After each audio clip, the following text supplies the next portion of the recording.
Okay, so for the Monday night items on week 8, for the lecture this week, I've updated one of the videos for this week. So what you're going to do is create a new folder in your lecture directory in your private repo, name it e-commerce, and inside of there create a readme.md file. So you'll use one file for both videos here.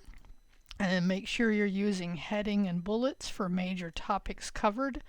And then actually I'll have you give me a link to the commit history. So do the first one. The first one will be the best e-commerce, and you could just do a commit message of first video. And then in the second one, which is building a new e-commerce business in 2023, give me a new heading in that README file. Okay.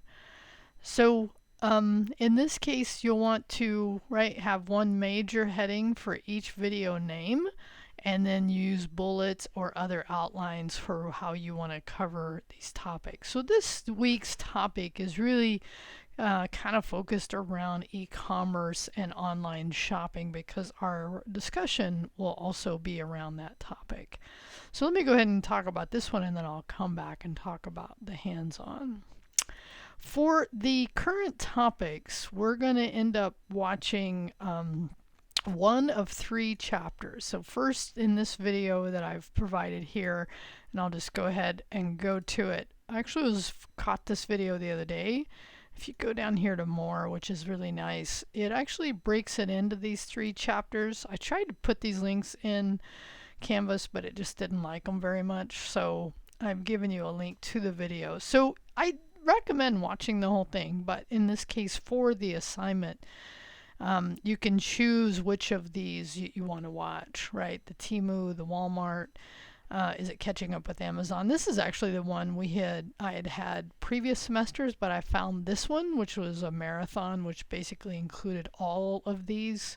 Actually, I think this one only for the prior assignment. So this was nice to see an updated one.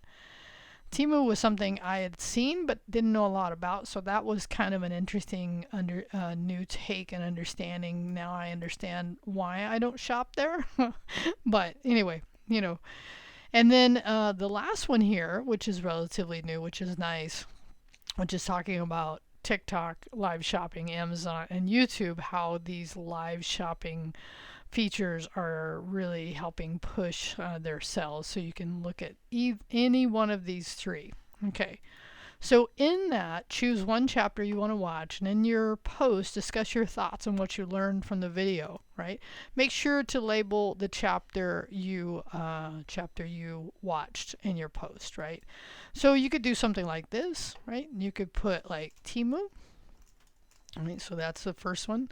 And you could even give it like a heading, so when people come in here, right? Because the thing is, there's a lot of different information in here. So you want to, this is, where I say before, it has to be unique. Well, really what I'm asking for this time is watch it and give me your thoughts, okay?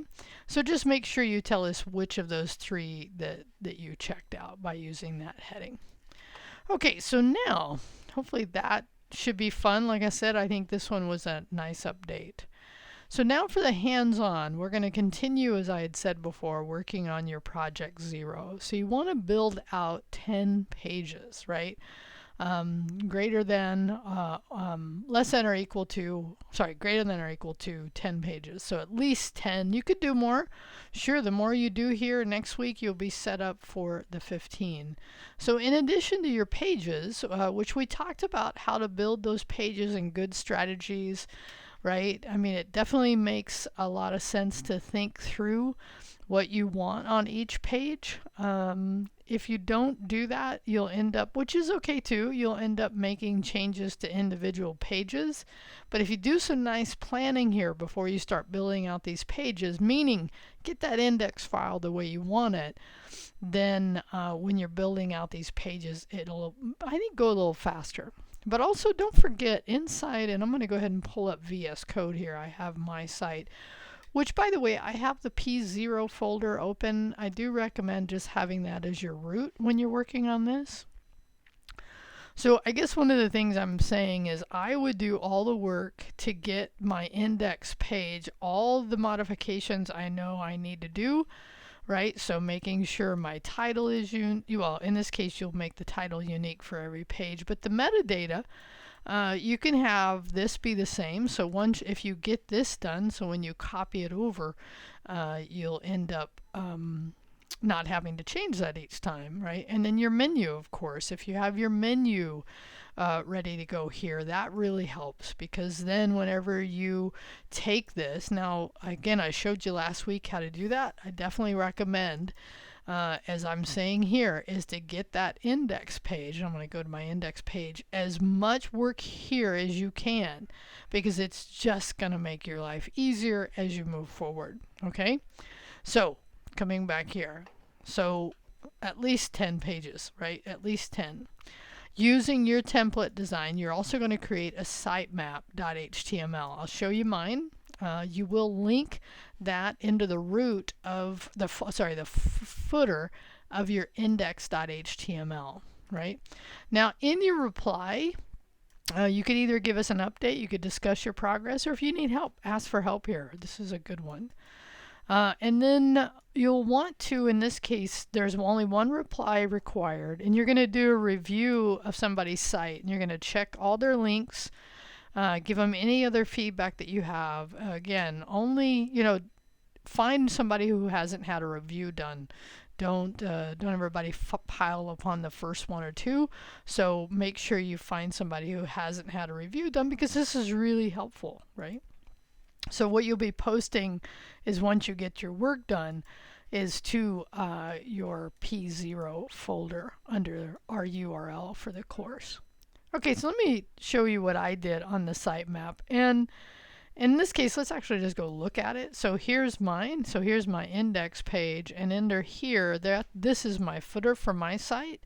So under my copyright, again, this is me modifying all the content I did, and if I click here on sitemap, then I just started using unordered list, and then a nested unordered list to then show all of my pages, right? So I just have got this started. I don't have them all done. So what you want to do is, as much, again, the more work you do this week, the less you got to do next week, and the sooner you can get help on it, which is, I think, a great idea. So in this case, I just showed you how on the About, I didn't have any subpages, but on Passions I did. And I ended up having several in there, and I just showed you a couple. So then after that, I'll do Family. This will be my other one, Sustainability, and then for a total of how many pages I have set up. Okay, so just to show you the code itself, for my setup, where's it at? Oh, sitemap. Sorry, I was on the wrong file. Okay, so in this case, my inner page class container. Here we go. So it's a U for me. Again, you could do this differently, but as long as the important thing is it lists all the pages in your site, and it gives me some kind of structure to look at them. Okay, so in this case, I did a UL and then a LI. Okay, so that's this, right, the home. And then I did another UL, okay, and so within there, I did, so that's all of this is within, again, if you just click here, it'll show you the corresponding, and then you can see in there, I had two LIs, that's these two, and then I did another UL, so this is nesting them, and this is where really using your formatting tools will really help a lot, because then it'll show you, sorry, my throat got a little sore there. It'll show you that outline. Okay, so what you want to do inside the LIs is then create hrefs, have some text here, points to the HTML, so that it's a working sitemap. Okay, so that I could click through and go to the individual items. Right, so now you can see I only had two. I've got to put my other ones on here as well. Okay, so that's what you need to do. Have fun with this one. Again, continuing to work on that project 0, and I'll talk to you later.